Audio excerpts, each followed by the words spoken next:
Oi, queridos, como é bom estar com vocês em mais esse encontro de louvor e adoração. Sejam todos muito bem-vindos. E nós queremos convidar você a chamar as pessoas que convivem com você para participar também desse encontro. Seja um familiar, seja um amigo. Chame essas pessoas para serem abençoadas através de nós aqui. Nós louvamos ao Senhor por essa oportunidade, mais uma vez de estarmos aqui. Nós louvamos a Deus por isso. E nós queremos dizer para você que você é muito bem-vindo. Você que talvez seja a primeira vez que esteja nos assistindo, acompanhando a gente, seja bem-vindo também. E nosso Deus é um Deus grande, um Deus de amor. E é por isso que nós estamos aqui. Que nós possamos, nesse momento que nós vamos ter aqui, que a gente possa louvá-lo e engrandecê-lo. Porque Ele merece todo o nosso louvor e toda a nossa adoração. Vamos juntos cantar ao nosso Deus.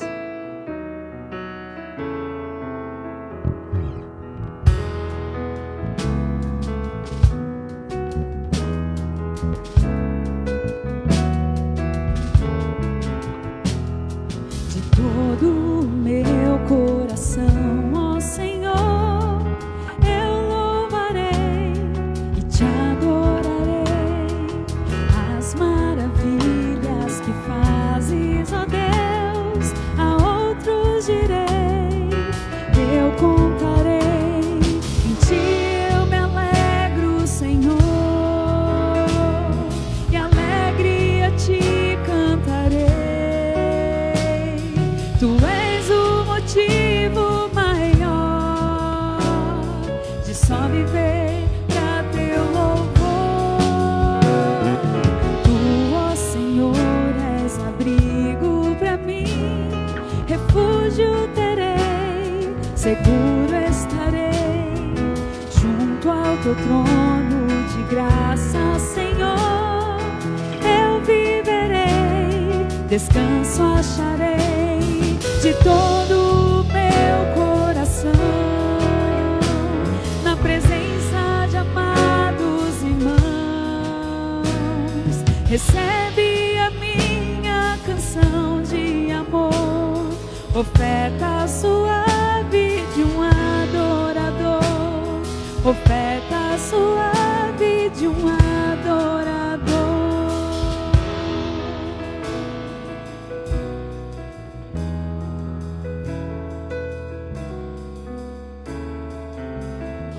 Tu, Senhor e Deus nosso, és digno, Senhor, de receber a glória, a honra e o poder, porque criaste todas as coisas e por tua vontade elas existem e foram criadas.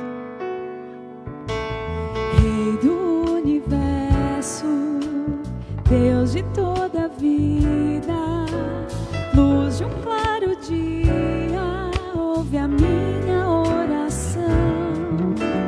Criador bendito, moras no infinito, vasto e tão bonito, mas estás, eu sei que estás perto de mim, dentro do coração, e assim posso contar contigo.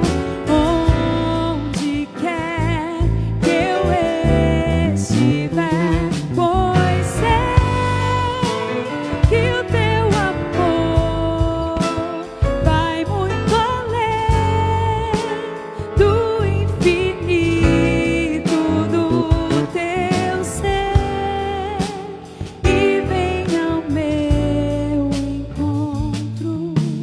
Rei do universo, Deus da minha vida, ouve esta cantiga feita para o teu louvor. Tua poesia, tua melodia, tua harmonia é muito mais e sempre mais do que se pode ousar imaginar, que vai além do entendimento ou do humano sentimento. És meu Criador, fonte, raiz, lume da minha alma. És e serás sempre Rei do universo, Deus da minha vida, Rei do universo, ouve esta cantiga. Rei do universo, Deus da minha vida, Rei do universo, ouve esta cantiga.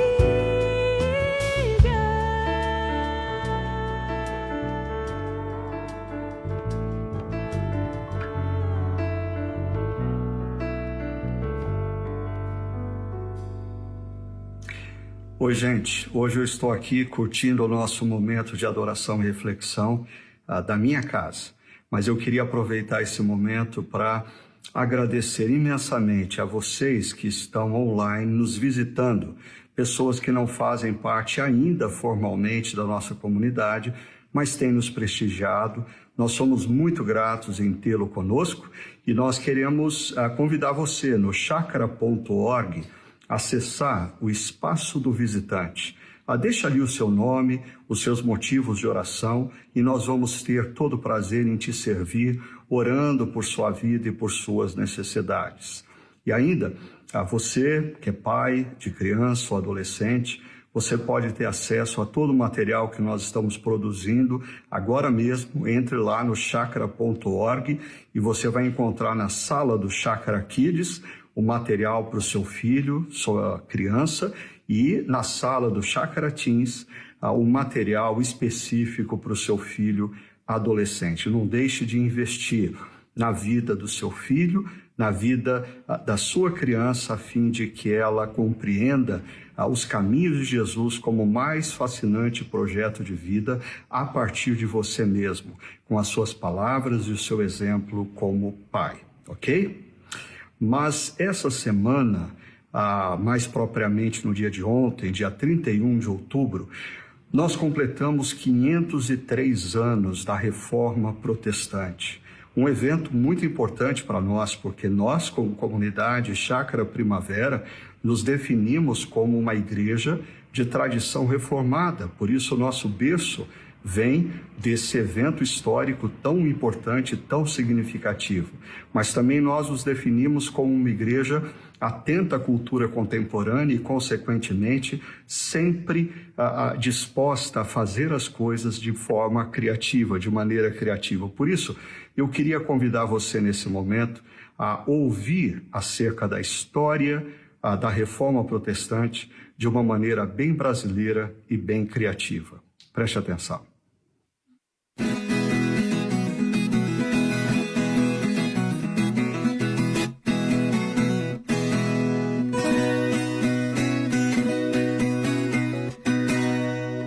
Nos anos 1500, já passado muito tempo pensando em sua fé, um homem na Alemanha que não fazia barganha nos mostrou como é que é.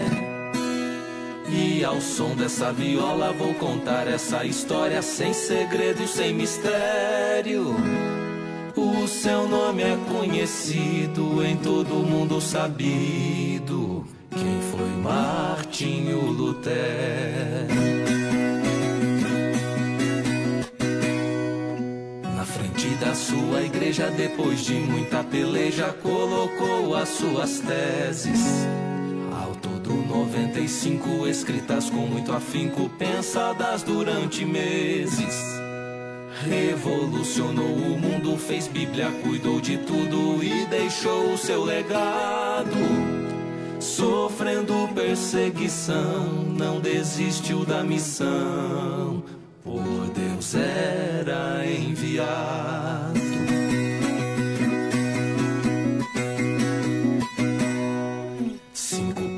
Vou dizer pra você já entender como pensa o reformado.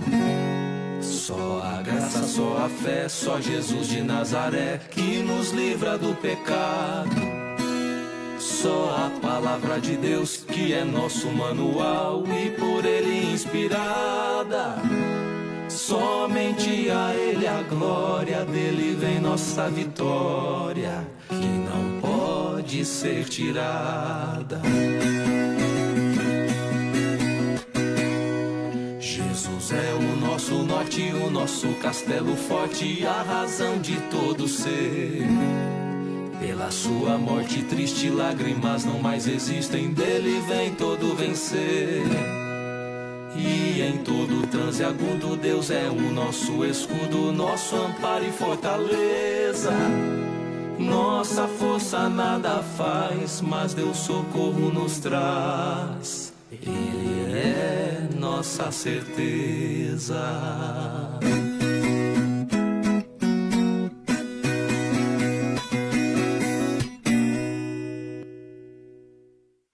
Mas a lembrança do que aconteceu há 503 anos atrás deve nos trazer uma grande responsabilidade como cristãos, discípulos de Cristo, na nossa cultura nesse momento histórico. Não são poucos que, como igreja, têm abraçado a integridade para com a palavra, mas têm deixado de lado a importância de se conectar com a cultura contemporânea. Outros, em nome da relevância para com a cultura, têm aberto mão da integridade para com a palavra. Nós, na Chácara Primavera, queremos ser, sim, uma igreja reformada, sempre reformando, altamente comprometida com a integridade para com as Escrituras, mas também sempre atenta à cultura contemporânea, a fim de que possamos anunciar o Evangelho de Cristo em toda a sua integridade, de forma sempre relevante a todo homem e mulher que nos cerca nessa cultura.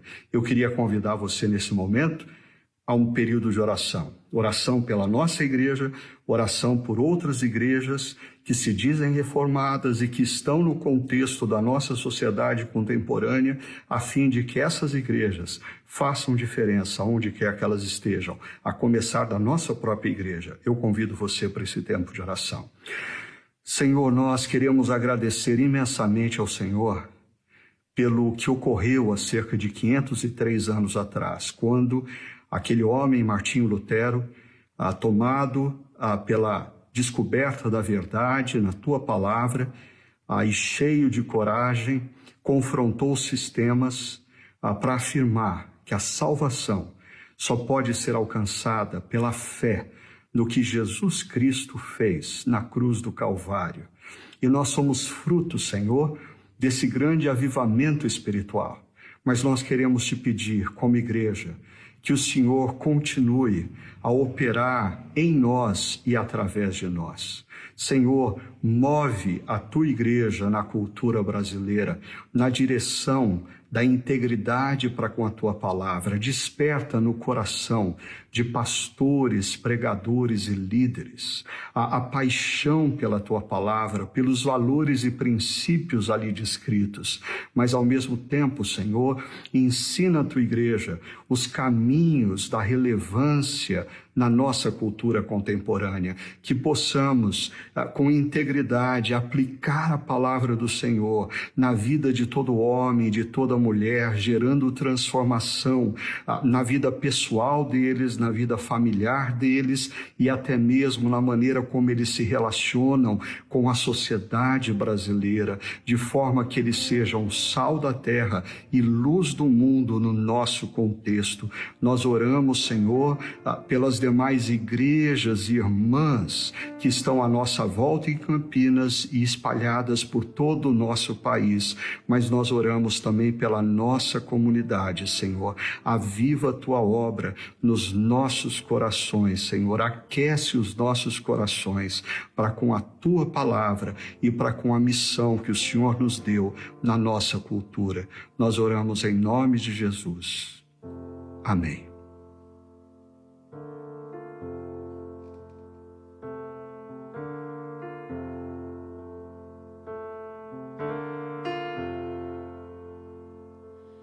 Venho a ti me confessar,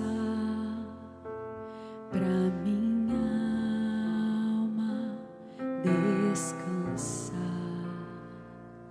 Sem tuas mãos perdido estou, guia-me por teu amor.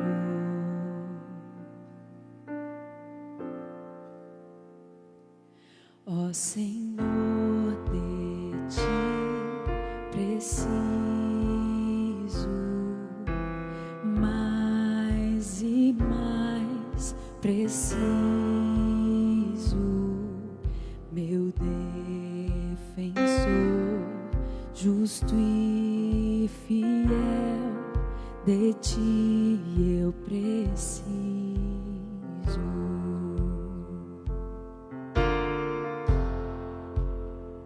Se estou perdido,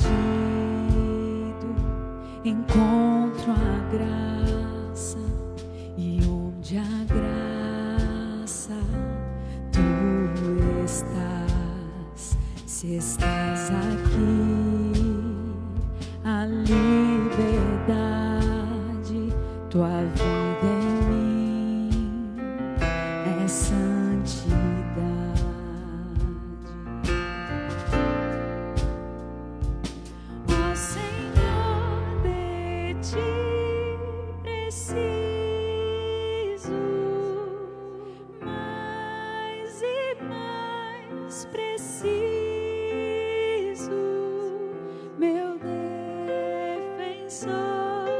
Justo e fiel, de ti eu preciso.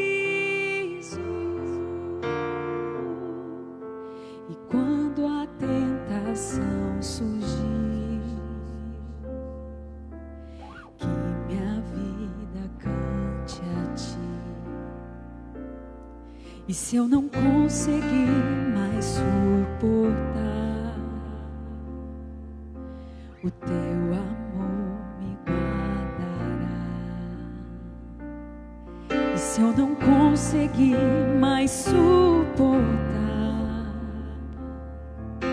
o teu amor me guardará.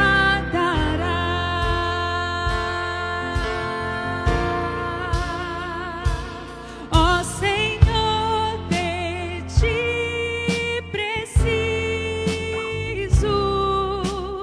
mais e mais preciso, meu defensor, justo e fiel, de ti eu preciso, meu defensor, justo e fiel, de ti eu preciso,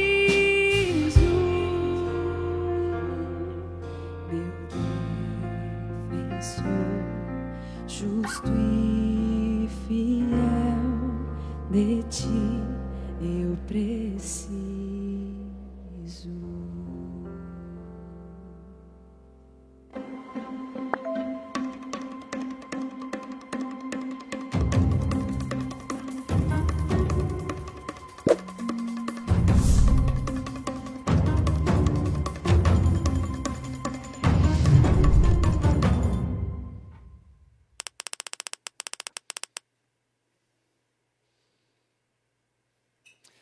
Como é bom nós podemos estar aqui juntos, juntos como igreja, juntos como comunidade de Jesus, juntos como aquele que está no centro das nossas vidas, juntos com aquele que dirige os nossos passos. Se você está aqui conosco, conectado nesse momento, eu queria que você colocasse o seu coração nesse momento, aí junto com a tua família, aí junto com as pessoas que você ama, reunidos aí, talvez juntos com alguns irmãos, eu queria que você colocasse o seu coração nesse momento. Nós acabamos de cantar uma canção linda, linda, dizendo: Senhor, eu preciso de Ti. Eu preciso do Senhor, eu preciso do Senhor no meu coração, eu preciso do Senhor na minha vida. Quando a tempestade vier, eu preciso de Ti. E é por isso que nesse momento eu gostaria de te convidar a tentar deixar todas as distrações de lado. Nós não estamos aqui para assistir um vídeo. Nós estamos aqui para celebrar Jesus. Nós estamos aqui para prestar as honras ao culto, a celebração ao nosso Deus e ao nosso Senhor. E eu queria convidar você a colocar o seu coração nesse momento. Deixa as distrações de lado e vamos refletir um pouco naquilo que Ele, e somente Ele, pode falar ao nosso coração e transformar a nossa história. Para isso, nós estamos conversando um pouco sobre essa série de mensagens, chamada Jesus Marcou Você, o dilema do discípulo nas redes sociais. Essa série de mensagens, ela levanta uma pergunta, um questionamento na nossa vida. Quem sou eu nas redes sociais? Baseado nessa série do Netflix, O Dilema das Redes, se você teve a oportunidade de assistir, nós somos questionados quem nós somos nas redes sociais. Qual é o nosso papel? Quando nós nos conectamos na internet, quando nós nos conectamos com outras pessoas, quem nós somos na rede? O que nós fazemos ali? O que a rede faz com cada um de nós? Nós somos usuários, nós somos clientes, nós somos o produto. Eu não sei, mas de uma certa forma todos nós estamos conectados nas redes. Talvez você não tenha Facebook ou Instagram, mas talvez você tenha LinkedIn, ou talvez um login na conta da Google, eu não sei. Mas de alguma forma você está conectado nesse universo, onde você ali é questionado todos os dias. Quem é você nesse universo das redes sociais? Mas uma coisa nós precisamos pensar, meus queridos. O que aconteceria se Jesus, o nosso Senhor, o nosso Salvador, se conectasse às redes também? E ali, conectado às redes sociais, à sua rede social, ele pudesse não somente estar ali vendo tudo que você está escrevendo, postando, curtindo, compartilhando, mas ele passasse a registrar alguns posts, algumas palavras que foram ditas lá atrás, no passado, quando ele estava aqui em carne e osso no nosso meio. E se Jesus, além de postar algumas dessas palavras, ele marcasse você em algumas delas? Sim, marcasse você, subisse uma notificação aí no seu computador ou no seu celular, dizendo assim, olha, é com você isso aqui, eu quero que você veja isso, eu quero que você leia esse texto, eu quero que você preste atenção nisso. A pergunta que eu faço para você é, se Jesus fizesse isso, qual seria a sua reação? Qual seria a nossa reação? Como nós leríamos essas palavras? Que tipo de dilema elas gerariam no nosso coração? Será que nós compartilharíamos porque nós gostamos? Será que nós curtiríamos e falamos, é isso mesmo, é isso que o Senhor está falando comigo? Será que nós teríamos a vontade de escancarar isso para o mundo, dizendo, esses são os meus valores, esses são os meus princípios? Eu tenho pensado nesses últimos dias, quem nós somos nesse universo das redes sociais? Quem você é nesse universo das redes sociais? Nós estamos conectados. Nós estamos todos conectados de alguma forma. E quando eu penso nessa pergunta, eu logo penso em uma coisa muito séria. O que postamos revela os nossos valores. O que curtimos e compartilhamos revelam o nosso coração. O que os nossos dedos escrevem, o que os nossos dedos postam, compartilham, divulgam no seu perfil das suas redes, expressam aquilo que está dentro de você. Meus amigos, ninguém entra nas redes sociais e curte, compartilha, gera o link para o Stories. Ninguém faz isso se não gostar daquilo que está escrito. Se aquilo, de certo modo, não mexeu no seu coração. A Bíblia tem um versículo que fala que a boca fala o que está cheio o coração. Mas eu queria desafiar você a prestar atenção nisso também. Os dedos escrevem e os posts revelam o que está em nosso coração. Eu volto a perguntar, e se Jesus escrevesse algo ali e marcasse você, como você ia reagir? Você ia curtir? Você ia ignorar? Você ia passar o dedo e deixar a timeline seguir? Você ia compartilhar? É um desafio para nós, no mundo em que nós vivemos, na era que nós vivemos, nesse mundo de hoje, pensar sobre essas questões. E se Jesus postasse e marcasse você nesse post? Olha só o que ele está marcando a cada um de nós hoje, nessa manhã. Pois onde estiver o seu tesouro, aí também estará o seu coração. Você abriu as suas redes sociais e de repente você viu esse usuário, Jesus Cristo, Filho do Homem, e agora ele posta uma palavra. E uma palavra que tem uma expressão muito forte para mim e para você. E tem uma expressão que diz e condiz com a nossa vida. E ele diz, pois onde estiver o teu tesouro, aí também estará o teu coração. Ele postou isso. Jesus nos marcou nesse texto. E nós precisamos pensar nisso, porque aqui existe uma pergunta no contexto desse texto: onde está o seu coração? Você já parou para pensar nisso? Onde está o seu coração? Onde está os seus sentimentos? Onde está aquilo que você sente?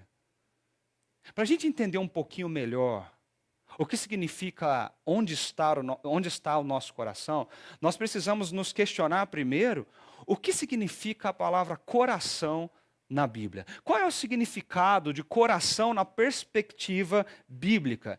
Isso é desafiador, porque muitas vezes nós vivemos numa dicotomia, pensando que quando lemos os textos da Bíblia, nós estamos falando que coração reflete as nossas emoções e a mente reflete a nossa razão.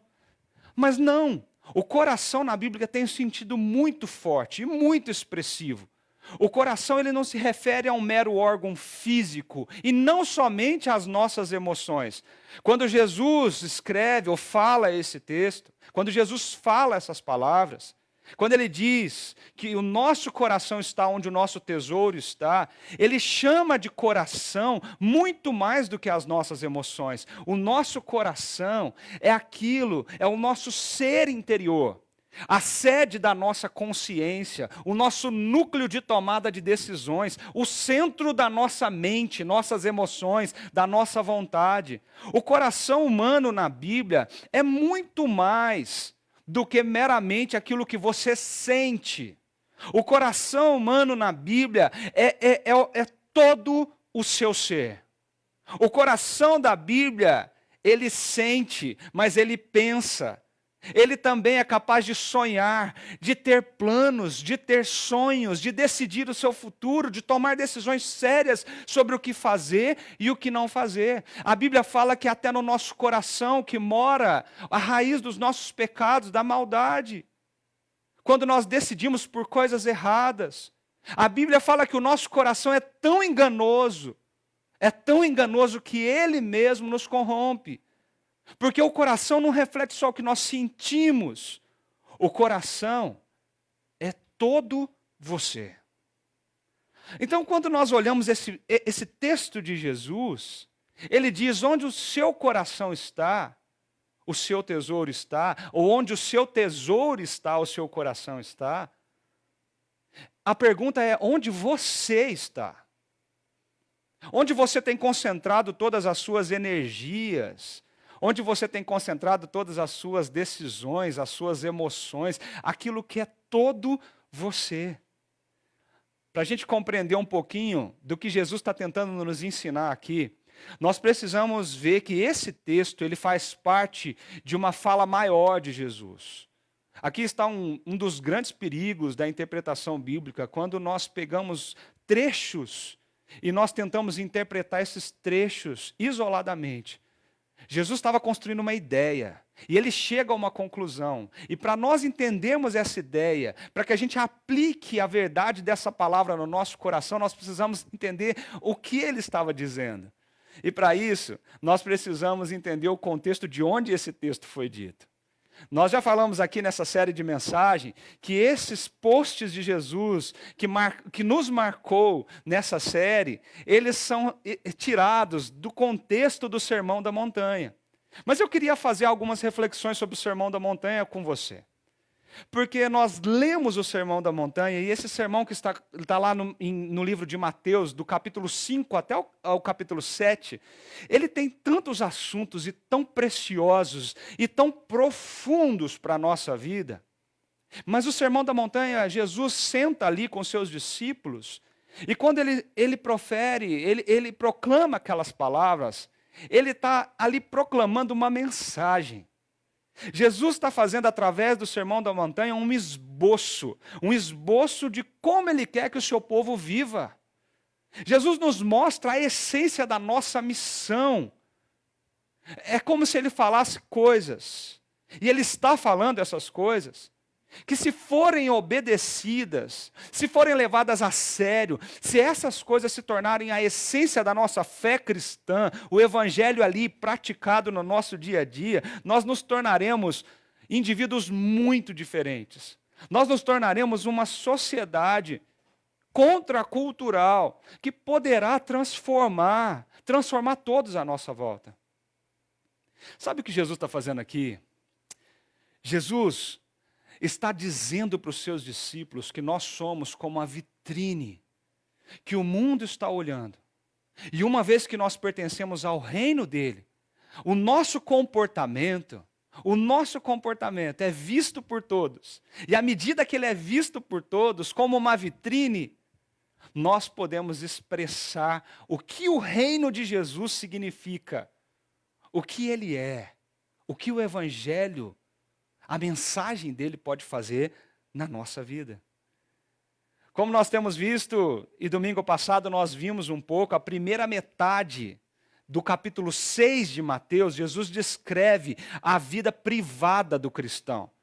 É você aprender que quando você ajudar alguém, faça isso no secreto. Quando você for orar, faça isso no secreto. Quando você for jejuar, faça isso no secreto. Jesus confronta a religiosidade daqueles que estavam sentados à sua volta, dizendo: ninguém precisa aparentemente ver o que vocês estão fazendo na sua espiritualidade, porque isso condiz com a sua conduta para com Deus. Cuidado para não fazer isso para ser visto pelos homens. Cuidado com essa motivação de vanglória, essa motivação errada, que te leva a orar em público, a desfalecer o seu rosto quando você estiver jejuando, ou até tirar uma selfie quando você estiver dando uma esmola. Cuidado com isso, porque a motivação do seu coração está errada.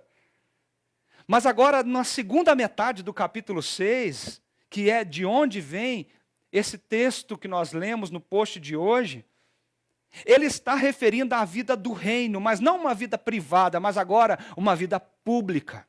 Os negócios públicos, a questão do dinheiro, dos bens, da comida, da bebida, daquilo que você veste, da sua ambição, daquilo que você deseja, daquilo que você quer. Sabe o que isso me ensina? Que Jesus está preocupado em ressignificar através do seu reino para os seus discípulos todas as esferas e todas as áreas da nossa vida, e é isso que o reino de Deus faz. O Sermão da Montanha ele é tão profundo que ele é capaz de, quando compreendido, ele ressignifica todas as áreas da nossa vida, e aqui ele está fazendo a mesma coisa. Onde está o teu tesouro, está o teu coração. O que Jesus está tentando fazer aqui? Ele está questionando, ele está confrontando a ambição, os desejos e até a cobiça daqueles que o escutavam. E por que não acreditar que ele está fazendo a mesma coisa hoje comigo e com você? Questionando através desse texto a nossa ambição, os nossos desejos mais profundos, a nossa cobiça, confrontando o encanto que o materialismo é capaz de provocar na nossa vida. Nós vivemos numa sociedade materialista. Todos os dias você é induzido a crer que ter e ter mais e mais é isso que faz de você quem você é. O materialismo nos encanta e quando nós temos algo nós queremos mais. Porque parece que nossos bens, as nossas posses, os nossos recursos, eles nos trazem além de segurança para o nosso coração, eles também nos trazem status, eles nos trazem nome. E por que não dizer que eles nos trazem significado para a vida? Nós somos enganados todos os dias, porque nós somos induzidos a crer que ter, consumir, querer mais, isso faz de nós quem nós somos. Jesus confrontou aquele povo. Jesus confrontou os seus discípulos. É como se ele tirasse um raio-x do coração e dissesse para eles: o que está dentro de você? Qual é a sua verdadeira ambição? O que você deseja todos os dias? Qual é a razão de você levantar da sua cama todos os dias? Qual é o significado do que você faz? Qual é a essência da sua vida? Mas eu queria desafiar a todos nós que estamos aqui a perceber que aqui existe uma construção que é muito claramente exposta por Jesus. Existe um pensamento que é construído aqui. E essa parte que nós lemos, onde está o seu tesouro, também está o teu coração, ela faz parte dessa construção. São 3 questionamentos para a nossa vida e uma conclusão de Jesus. E eu queria convidar você a pensar um pouco sobre isso essa manhã, porque Jesus marcou você nesse texto. A primeira pergunta que Jesus faz nesse texto, nessa perícope maior, nesse texto maior, é essa: onde está o seu tesouro? Onde está? Ele não está perguntando qual é o seu tesouro. Ele está perguntando onde ele está. Percebem isso? Olha só o texto completo que diz: não acumulem para vocês tesouros na terra. onde a traça e a ferrugem destrói, e onde os ladrões arrombam e furtam. Mas acumulem para vocês tesouros nos céus, onde a traça e a ferrugem não destrói, e onde os ladrões não arrombam nem furtam. Pois onde estiver o seu tesouro, aí também estará o teu coração. Preste atenção, meus queridos. Esse texto diz: tesouros na terra e tesouros no céu. É um lugar. Eu queria provocar essa reflexão nos nossos corações essa manhã, porque a afirmação de Jesus, ela não está indo na direção de que nós não podemos ter tesouros. Não é isso. Nós entesouramos coisas, nós trazemos significados e valor para coisas, pessoas, para a nossa vida. Como seres humanos, nós sempre estamos buscando alguma coisa. Como seres humanos, nós sempre temos alguma ambição. O nosso coração deseja coisas. O que Jesus está dizendo aqui não é que nós não podemos ter tesouros. Mas o que ele está fazendo aqui é uma decisão muito óbvia. Parece que quem está ouvindo ele passa por essa decisão óbvia. Se você quer ter tesouros, então, por favor, veja onde você está acumulando eles. Parece que é óbvio. Se você quer investir, se você quer colocar os seus recursos, se você quer colocar a sua energia, se você quer colocar o significado da tua vida, se você quer colocar os seus dias de trabalho, o seu suor, o que Jesus está falando aqui é: coloque no lugar certo. Coloque onde realmente vale. Porque se você coloca a sua energia, o seu coração, o seu pensamento, os seus dias de trabalho para acumular coisas aqui, na terra, na sua vida totalmente finita de alguns anos aqui, você sofrerá as degradações da terra. A traça, a ferrugem vai destruir o que você vai acumular, os ladrões podem te roubar, te furtar do que você tem. Não é seguro. Você pode perder tudo. Você pode perder tudo que você acumulou, tudo que você ajuntou. Então ele diz: não acumulem tesouros. Eu queria só abrir um parêntese aqui. Ele diz: não acumulem tesouros para vocês. Aqui não. Mas por outro lado, parece tão óbvio, falou assim: se você quer investir seu tempo, sua energia, aquilo que você é, todos os seus dias de trabalho, então invista em um lugar seguro. Um lugar que o mercado financeiro nunca se instabiliza. Um lugar onde você não precisa de seguros, porque ele já é um lugar estável. Acumulem para vocês tesouros no céu. No céu. Essa palavra de Jesus foi alvo de uma profunda reflexão do meu coração durante essa semana. Primeira coisa que eu comecei a pensar é que Jesus não está dizendo aqui que nós não devemos ter posses. Meu amigo e minha amiga, Jesus não está condenando você de ter o que você tem. Se Deus te deu recursos para ter o que você tem, você deve glorificar a Deus por isso, você deve honrar a Deus por isso. E a Bíblia é muito clara quando fala que nós devemos desfrutar das belezas daquilo que Deus nos dá. Deus não está condenando você de ter o que você tem. Mas Deus faz um movimento muito forte aqui. Sabe o que Jesus está dizendo? Cuidado. Cuidado com o que está no teu coração por trás daquilo que você tem. Qual é a motivação que você tem ao ter o que você tem? Percebe isso? O texto é muito claro. O que Jesus está questionando aqui é sobre esse acúmulo egoísta de bens. Ele diz: não acumulem para você, cuidado com essa motivação. Ele está dizendo para os seus discípulos: cuidado, porque a vida do reino de Deus é incompatível com essa fantasia que a vida da pessoa consiste naquilo que ela tem, na sua beleza estética, aquilo que ela tem, no seu trabalho, na sua carreira profissional, nos diplomas que ela colecionou. Cuidado, porque nós podemos ser movidos com essa motivação aqui na terra. As posses, o que eu acumulei no banco, os meus bens, a minha beleza, a minha carreira, o meu conhecimento, a minha inteligência. Nós, por motivações erradas, nós transformamos tudo isso como os nossos maiores tesouros. Mas tesouros aqui.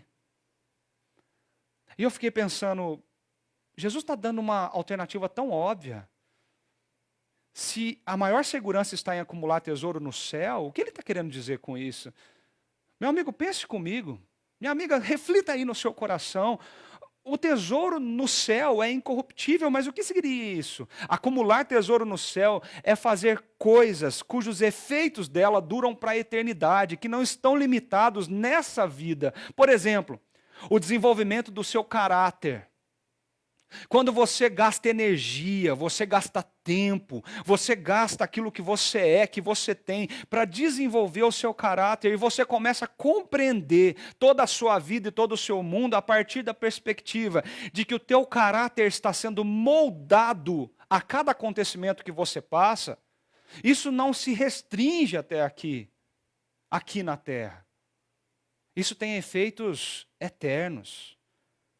O desenvolvimento da tua fé, o desenvolvimento da esperança, do amor, o crescimento e o conhecimento em Cristo Jesus, o esforço ativo e intencional para representar e apresentar Cristo para as outras pessoas, onde você estiver, com as suas atitudes como vitrine do reino de Deus, você sendo o melhor advogado na sua empresa, você sendo o melhor engenheiro onde você atua, você sendo o melhor médico, você sendo a melhor professora ou professor.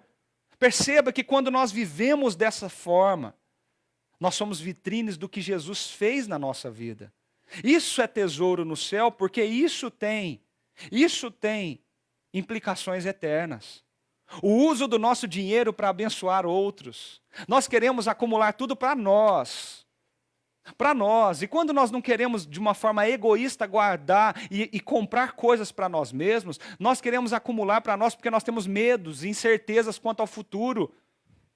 O que vai acontecer amanhã, mês que vem, ano que vem, como eu vou me aposentar? Nada disso é pecado. Fazer isso é lícito diante da palavra de Deus.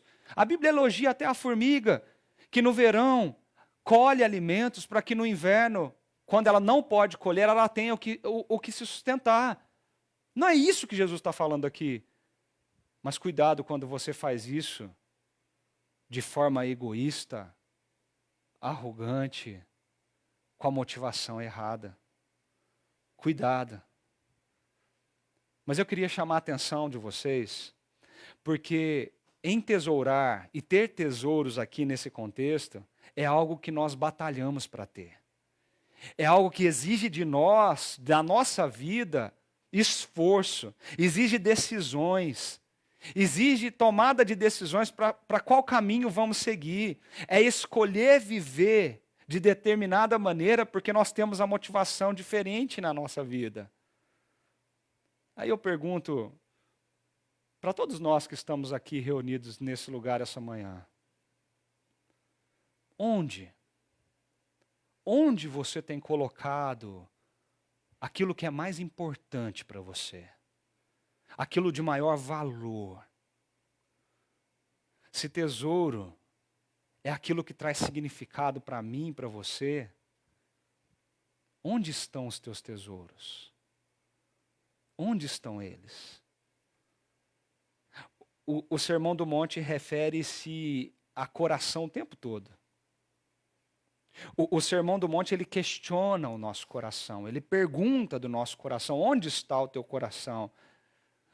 E se nós vimos que coração é todo o nosso ser, se é tudo o que nós somos, nós precisamos pensar essa manhã e pensar na nossa vida, parar um pouco a nossa rotina para questionar isso dentro de nós.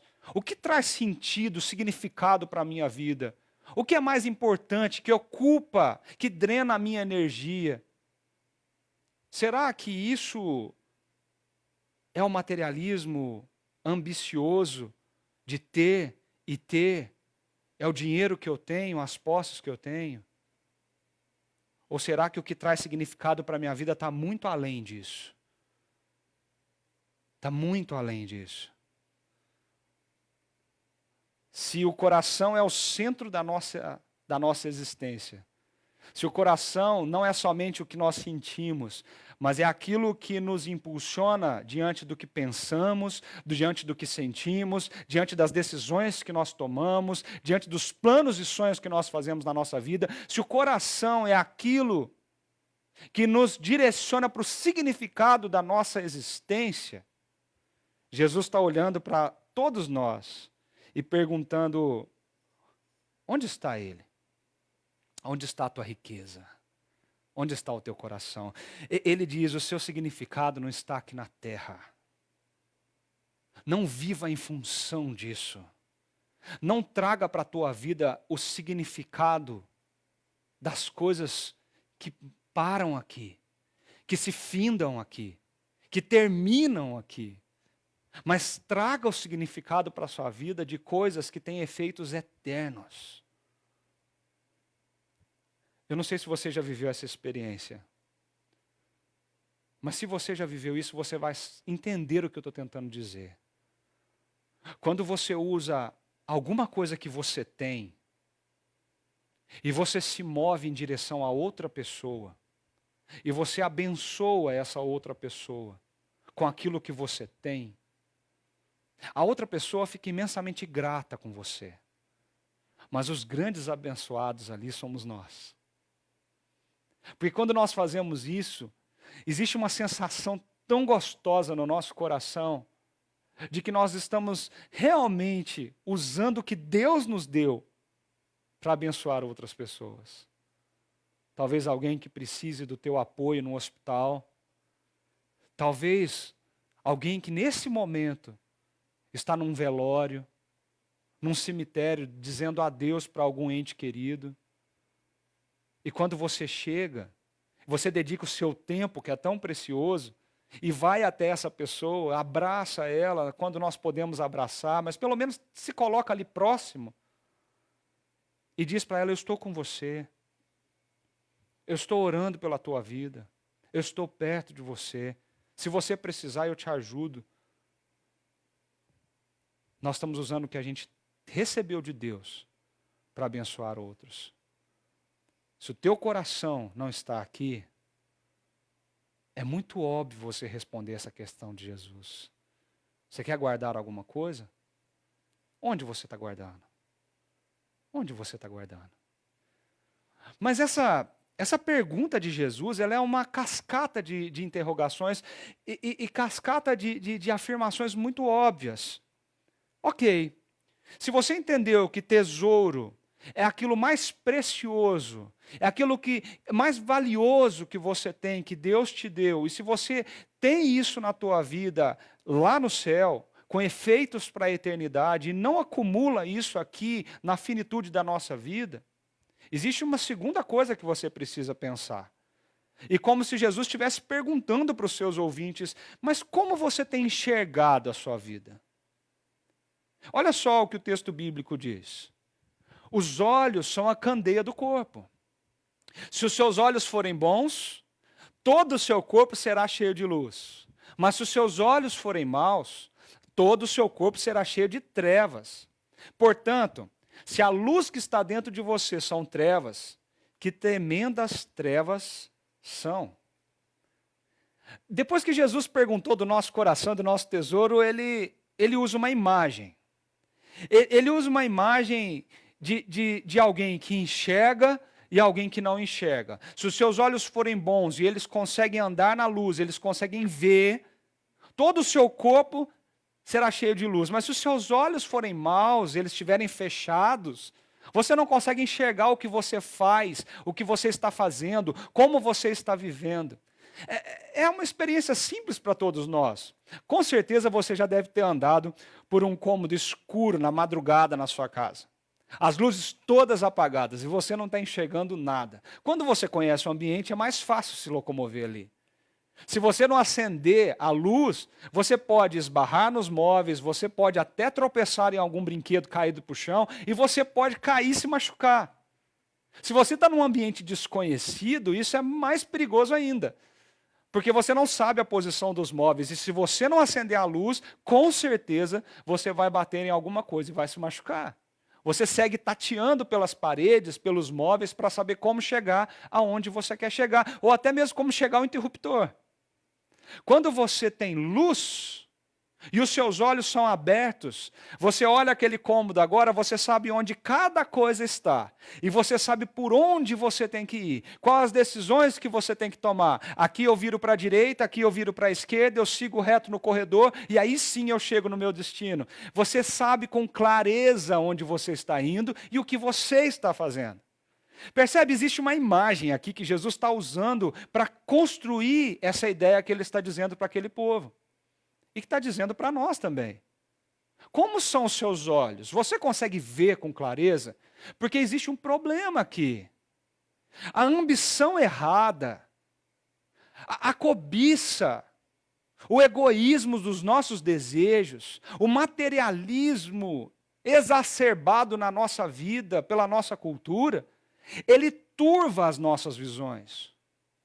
E se você escolheu guardar tesouros aqui na terra, talvez os seus olhos estão fechados.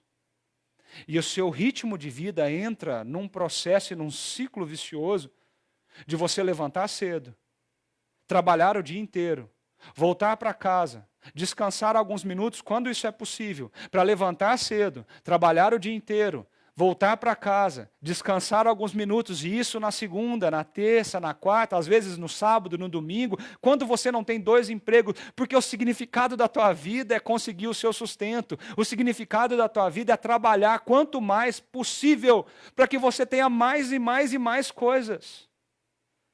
Talvez o significado da tua vida é querer ter coisas, e para querer ter coisas eu preciso caminhar, e caminhar sem ver o que eu estou fazendo. Perceba que quando as pessoas colocam o tesouro dela na beleza estética, as pessoas se arriscam tanto, mas tanto, que elas são capazes de fazer loucuras para satisfazer o seu prazer de se apresentar bem, de ser bonito ou ser bonita, de ser belo ou bela aos olhos dos outros. E são capazes de loucuras, de inúmeras cirurgias plásticas, de muito dinheiro sendo gastado nisso. Porque parece que o significado, o tesouro da vida daquela pessoa é isso. O tesouro dela é ser bonita ou bonito. São horas de academia, são muito dinheiro, é muito dinheiro gasto em complementos. O significado se tornou esse. E a pessoa está cega, tateando pelas paredes, porque ela nem vê o que ela está fazendo. Ela vive a sua vida e acha que a sua vida é isso. Quando chega no final da sua vida, queira Deus que ela olhe para trás e veja, poxa, o que eu fiz da minha vida? O que eu fiz dos meus dias? Qual o valor, qual legado eu deixei para os meus filhos? Qual legado eu deixei para as pessoas que me conhecem? Como eu fui vitrine do reino de Deus para todos os que conviveram comigo? Percebe isso? Consegue entender o que Jesus está tentando colocar aqui por trás dessa lógica? E para ele é como se ele estivesse fazendo ali, o texto nos expõe isso de uma forma como se fosse tão óbvio. Se você acumula tesouros nos céus, coisas que têm significados eternos, que abençoam pessoas para a eternidade, você tem os olhos na luz, porque você caminha na verdade do Evangelho e você consegue ver onde você está indo. As coisas têm significado, têm clareza. A realidade se torna clara aos teus olhos. Você chega ao final da sua vida e você sabe o porquê você fez o que você fez. Quando você levanta às 6 horas, 5 horas da manhã para começar o seu dia, você coloca os seus pés para fora da cama e diz, eu sei por que eu estou fazendo isso. Eu sei. Eu me lembro que quando eu trabalhava no hospital, meus primeiros 2 anos como enfermeiro, talvez no primeiro ano já, alguns dias do meu trabalho eu levantava e eu entrei numa crise muito forte profissional. Eu gostava muito do que eu fazia. Eu amava cuidar de pessoas. Eu amava ser enfermeiro. Eu estudei por um tempo e me dediquei intensamente aos meus estudos, porque eu sabia que o que eu estava fazendo era para o outro e não para mim. E isso me dava um prazer inenarrável. Mas quando eu entro nessa crise, eu me vejo muito mais preocupado com a quantidade de dinheiro que entraria na minha conta bancária no final do mês, do que no significado do que eu estava fazendo. E eu passei semanas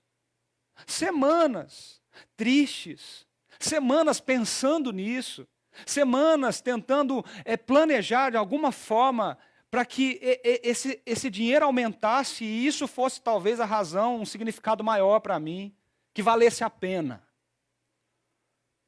Até que, depois de um tempo, eu trabalhando, ouvi de um dos colegas de trabalho uma frase que mudou a minha perspectiva.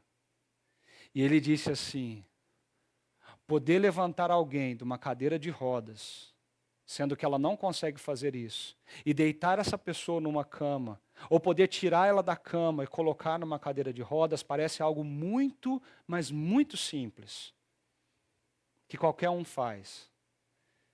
E ele disse para mim assim: Leandro, a diferença está no porquê você faz isso. Aquele dia eu voltei a pensar que ser enfermeiro para mim era muito mais do que uma questão de ganhar dinheiro. Porque eu nunca ganhei dinheiro sendo enfermeiro. Mas sendo enfermeiro, eu poderia ter um porquê. Eu não vivo para mim, eu vivo para o outro. Percebe isso? Parece que os meus olhos se abriram. Parece que eu comecei agora a enxergar o cômodo e agora eu sei onde os móveis estavam. Agora eu conseguia andar por ali e eu falava para Deus: Deus, é isso que eu quero na minha vida. A cegueira, ela nos leva a uma escuridão e a ambição errada, egoísta, nos mergulha numa ambição moral terrível. Nós nos tornamos intolerantes, desumanos, nós nos privamos do significado da vida e nós levamos a nossa rotina e o nosso dia como se tudo dependesse do que você faz, do que você tem, do que você está conquistando. Jesus está olhando para aquele pessoal e olhando para mim e para você e dizendo assim: você quer acumular alguma coisa? Para quem você faz isso? Melhor dizendo, onde você está acumulando isso? Você está enxergando a sua vida? Porque se você decidir acumular tesouros no céu, se o mais importante na tua vida e nos teus dias são coisas do céu, os seus olhos serão abertos e todo o seu corpo será cheio de luz. Você vive com significado, não mais perdida. E olha que construção bonita. Porque agora tem mais uma pergunta que ele está fazendo para nós. Então, peraí, então a quem você serve? Jesus está indo mais profundo, ele está aprofundando essa reflexão.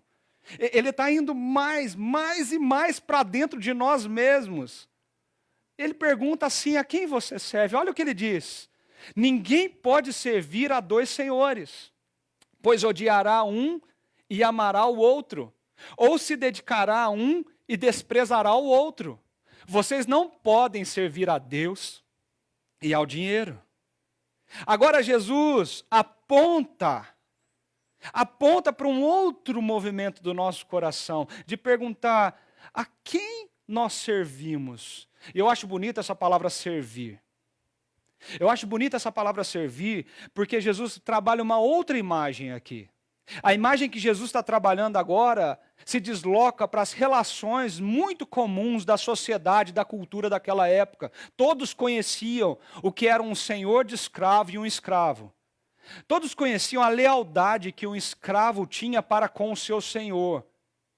Às vezes voluntária, às vezes não. Na maioria das vezes não. Mas era uma lealdade. A essência da escravidão era uma lealdade única e exclusiva. A essência da escravidão ali é você ter um dono só. Ninguém tinha dois senhores. Todo escravo tinha um dono. Todo mundo sabia disso. O Império Romano legislava sobre isso. As pessoas sabiam que ninguém podia servir mais de um senhor de escravo, mas que ele era de um só. Porque se você fosse de dois donos, uma hora ou outra, iria ter conflitos de interesse. Imagina, seu dono te pede alguma coisa naquele momento e você não pode porque você está atendendo o outro. E os conflitos de interesses começariam a surgir.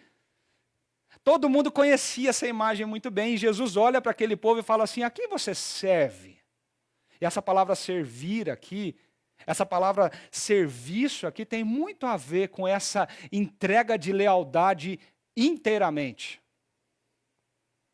Ele é profunda a questão. Se você escolheu o tesouro no céu, se você agora enxerga claramente para onde você está indo, porque o significado entrou na tua vida, pergunte-se a si mesmo, a quem você devota a sua lealdade, a sua fidelidade. Você já pensou nisso? A quem você serve de verdade? Nós estamos numa cultura que diz que nós somos donos de nós mesmos. Cada dia que passa, as redes sociais são bombardeadas de afirmações de autonomia. Você precisa ser autônomo, ninguém manda em você. Você é dono e dona do seu próprio nariz. Você toma as suas decisões, você faz as suas escolhas, você vive para você.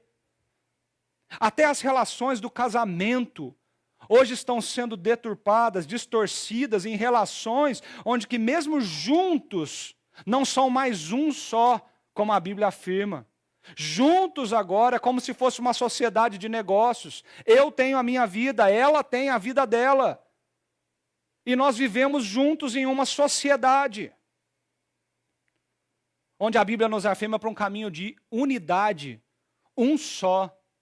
É porque nós estamos sendo questionados, nós estamos sendo induzidos para essa autonomia. E muitos de nós que entendemos ou dizemos que entendemos o Evangelho, nós flertamos com essa autonomia na nossa vida. Quando nós precisamos tomar uma decisão, parece que o nosso coração grita dentro de nós, a decisão é sua, vá lá e tome. Mas onde está Deus nessa história? Onde está Jesus nas suas decisões? Quanto tempo você tem orado por elas? Quanto tempo você se dedica a perguntar para Deus, Deus, o Senhor é o sentido da minha vida, o que o Senhor está construindo em mim? Percebe isso? A autonomia nos cega. E Jesus está perguntando para eles, quem vocês servem? Se vocês estão enxergando, quem vocês servem então? Porque quando você desloca esse problema para o dinheiro, Jesus faz um movimento inusitado aqui. Jesus pega o dinheiro e usa uma palavra antiga do aramaico, o mamon, e ele transforma o dinheiro agora não num objeto, mas numa pessoa, numa entidade. Por que não dizer numa potestade, em algo que exerce poder sobre a nossa vida? Um Deus falso no nosso coração. Ele eleva esse dinheiro a uma outra categoria que não objeto. E ele fala assim, vocês estão servindo a mim? Vocês estão servindo a Deus? Ou ao dinheiro, às riquezas, ao ter, ao consumir, ao adquirir, ao acumular, ao ter segurança porque eu tenho a conta bancária cheia, a ter segurança porque eu tenho várias casas de aluguéis, a ter segurança porque o meu trabalho eu não posso ser mandado embora, a ter segurança naquilo que eu tenho ou naquilo que eu sou a partir do que eu tenho. Você não pode servir a Deus e a você mesmo. Você não pode servir a Deus e ao dinheiro. Jesus está dizendo, é tão óbvio isso. Nenhum escravo serve a dois senhores. A quem você dedica a sua lealdade? Meus irmãos, se a nossa lealdade está sendo dedicada às nossas posses e aos nossos bens, nós não estamos dedicando lealdade a Deus. Nós pensamos que sim, porque nós estamos cegos, a nossa visão está turva, nós estamos tateando a parede para achar o interruptor, e nós, na verdade, estamos acumulando tesouros aqui na terra. Porque esse é o significado da nossa vida. Você vive para quê? Ou melhor dizendo, você vive por quê? Por que você faz o que você faz? Por que você trabalha onde você trabalha? Por que você mora onde você mora? A gente precisa parar de refletir de uma forma rasa e medíocre nessas coisas. Nós precisamos, como Jesus, aprofundar essas questões da nossa vida. Pare de deixar a corrente da cultura e a corrente da vida te levar. Porque você está como cego tateando nas paredes quando você vive assim. Você precisa ter certeza, todos os dias, quando você colocar os seus pés para fora da cama, o porquê Deus está te dando mais um dia de vida. Mais uma chance de recomeçar. Mais uma chance de fazer tudo de novo.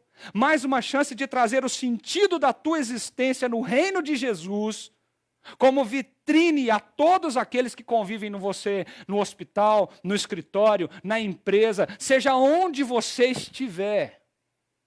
Faz sentido isso para você? Eu queria dizer para você que eu fui tremendamente impactado com essa realidade essa semana. Onde está o significado de tudo que eu faço? Eu perguntei para o meu coração, Leandro, onde está o significado da sua vocação?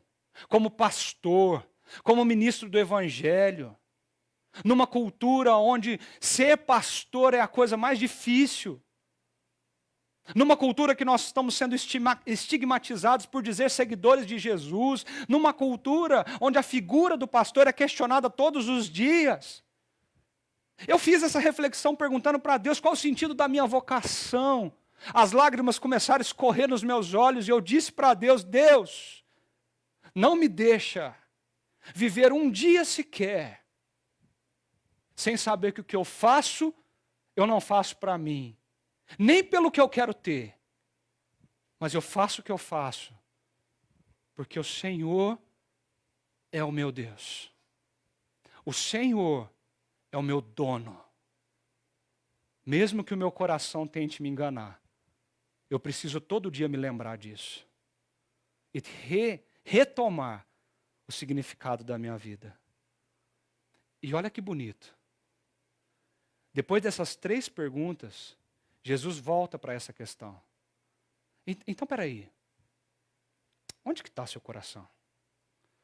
Olha o que o texto continua dizendo.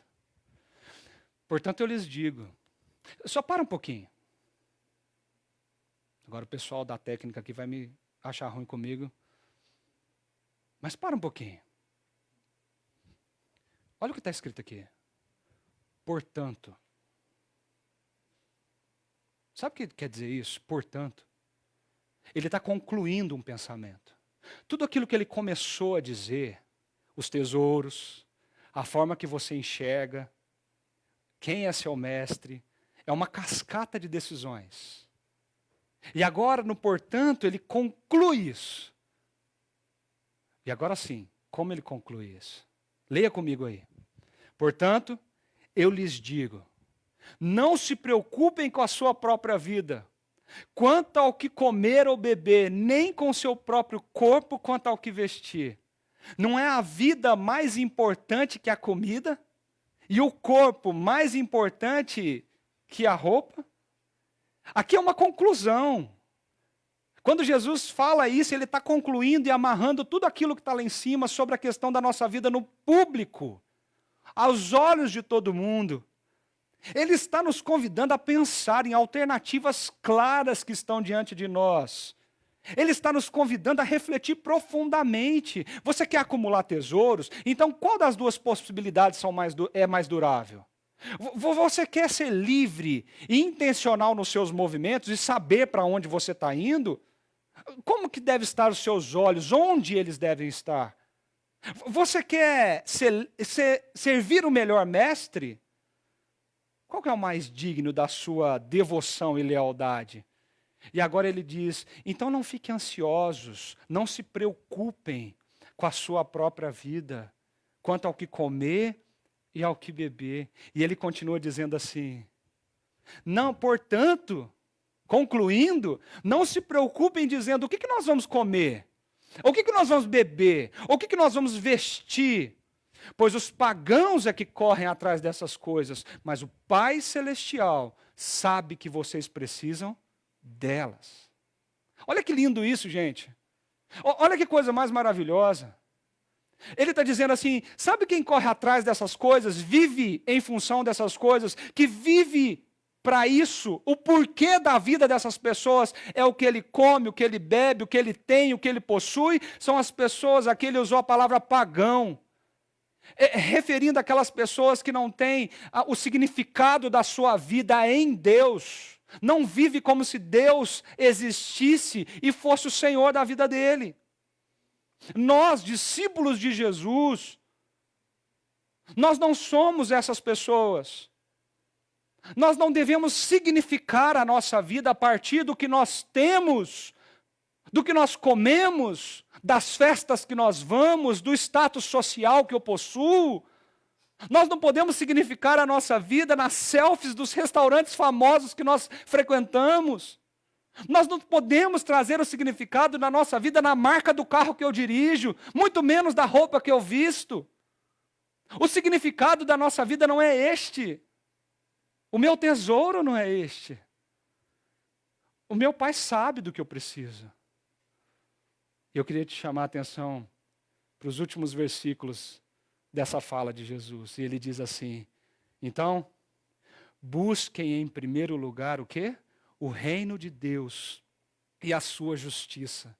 E todas estas coisas, o que comer, o que vestir, onde morar, lhes serão acrescentadas.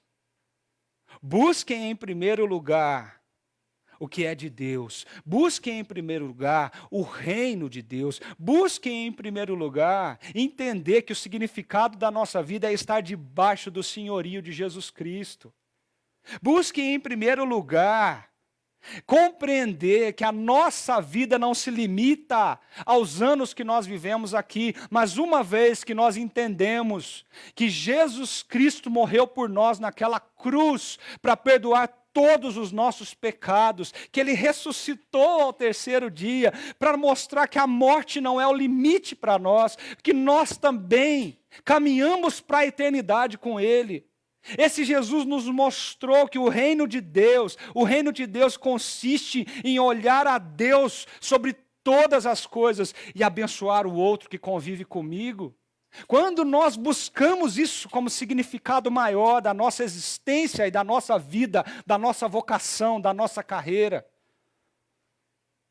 quando nós fazemos isso, nós acumulamos tesouros nos céus.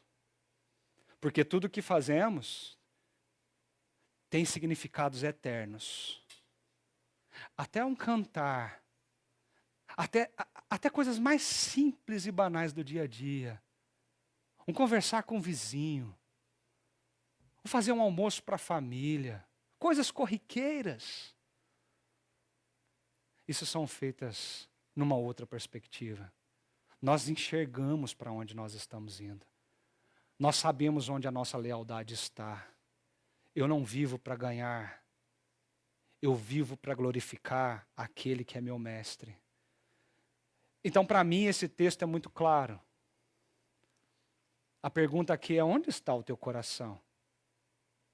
Esse texto fala da nossa ambição, do que nós buscamos, do que nós desejamos, do que nós almejamos. Esse texto fala daquilo que é o mais importante na nossa vida.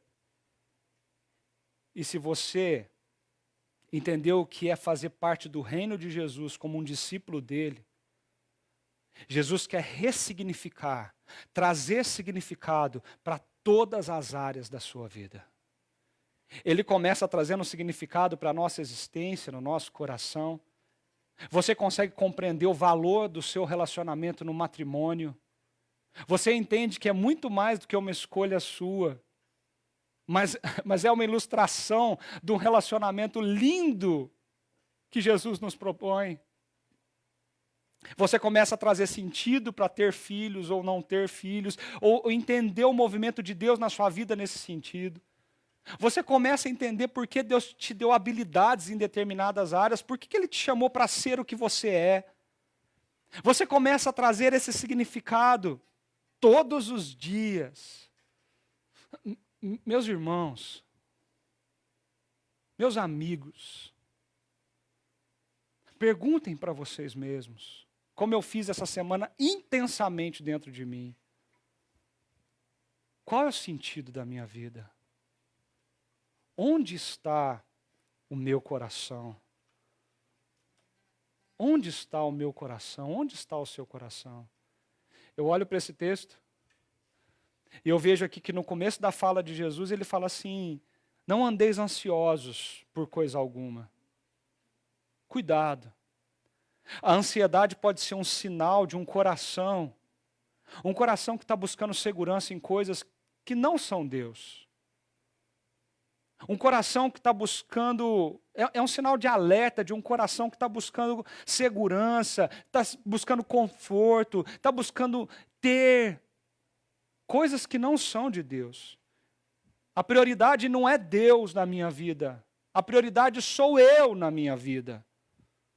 E Deus, Ele entra como uma face, uma das partes da minha vida. Às vezes se der tempo. Porque eu tenho muita coisa para correr atrás. Então cuidado.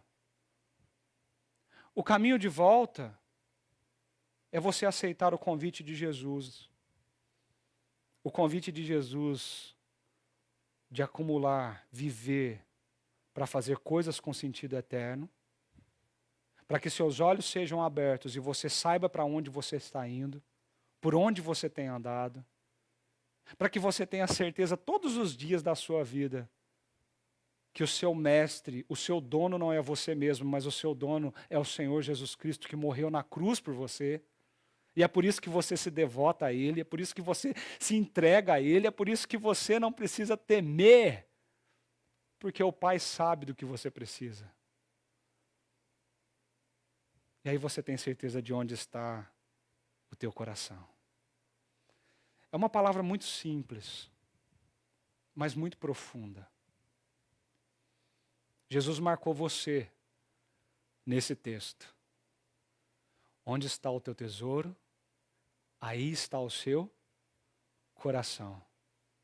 E eu queria terminar esse momento de reflexão com 4 perguntas para você pensar. Pensar mesmo, viu, gente? Parar um tempo nesse domingo e refletir, ou parar um tempo nesse dia que você está assistindo essa pregação e refletir. E depois, você colocar em prática. A primeira delas é o que de fato traz sentido e significado para a sua vida. Qual que é a verdadeira motivação de tudo que você faz todos os dias? Eu já repeti isso aqui várias vezes, mas eu queria enfatizar isso para você. Pensa sobre isso. Bota o teu coração, a tua mente para olhar para essa pergunta e falar: eu preciso responder isso para mim. Eu preciso ressignificar isso. Uma segunda pergunta que eu gostaria de deixar com vocês, que também mexeu muito comigo, é: quais são as evidências visíveis na sua vida de que você tem escolhido pelo tesouro certo? Quando as pessoas olham para você, o que de você é visível que você considera que o tesouro maior que você precisa acumular não são os tesouros da limitação dessa vida, mas os tesouros, as coisas que têm efeitos para a eternidade? Uma terceira pergunta é: quem é o seu dono? Pergunta forte essa. Difícil de responder. Precisa de reflexão profunda. Quem de fato é o meu dono?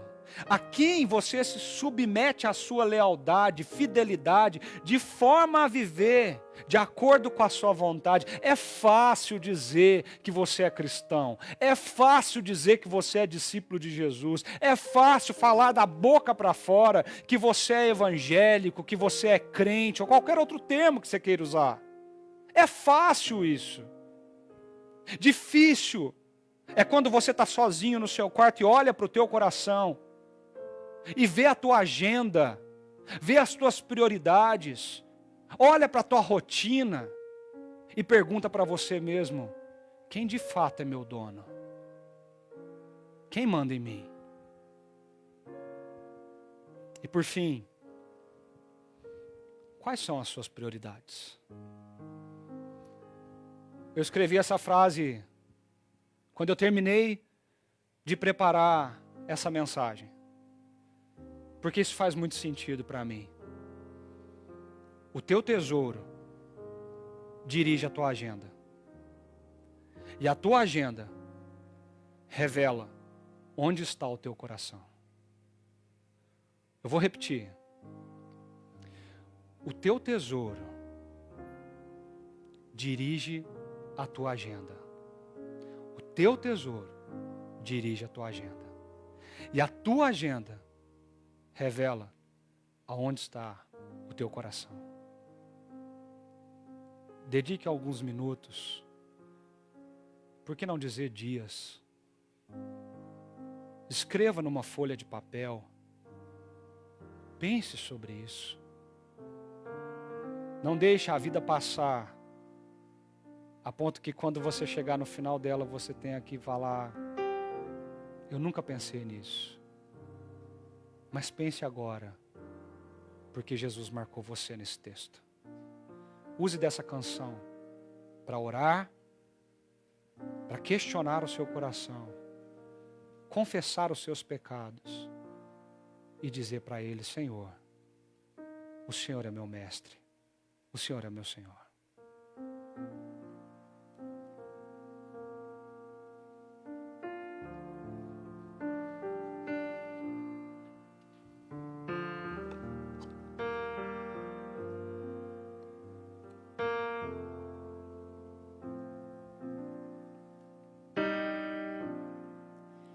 Meu Jesus, a ti me achego, com temor no coração. És o meu maior anseio, Rei da minha salvação. Pai, a ti eu agradeço por tão infinito amor que recebe com carinho este pobre pecador.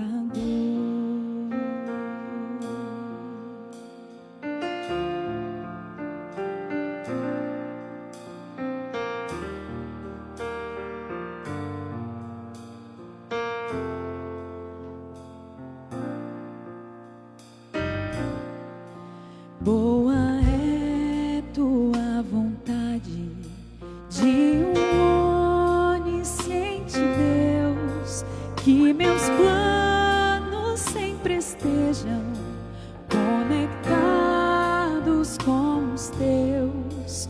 Ó, perdoa os meus pecados, venha me disciplinar, que a pureza de tua glória venha em mim habitar.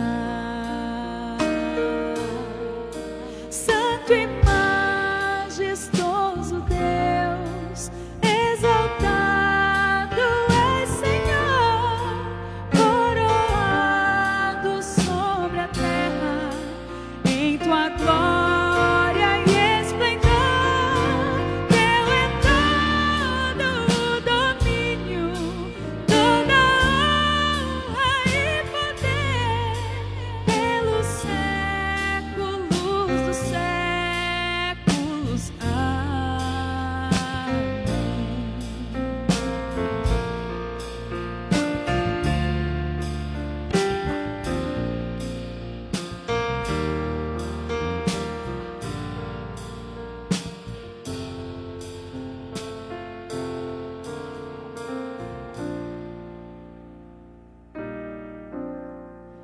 Sejas tu meu pensamento ao dormir, ao acordar. Dá-me sede da palavra, sempre nela meditar. Faz de mim, pequeno Cristo, digno de ser filho teu, anunciando as boas novas, salvação que vem de Deus. Santo e majestoso Deus, exaltado és, Senhor, coroado sobre a terra, em tua glória e esplendor. Teu é todo o domínio, toda honra e poder, pelos séculos dos séculos. Amém. Oh, oh, oh, oh, oh, oh, oh,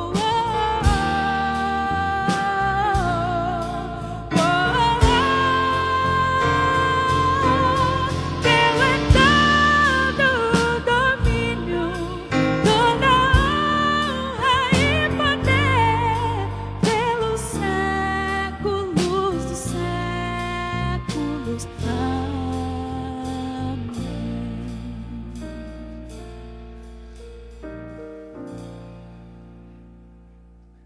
Não vai embora ainda não. Eu preciso falar com você ainda.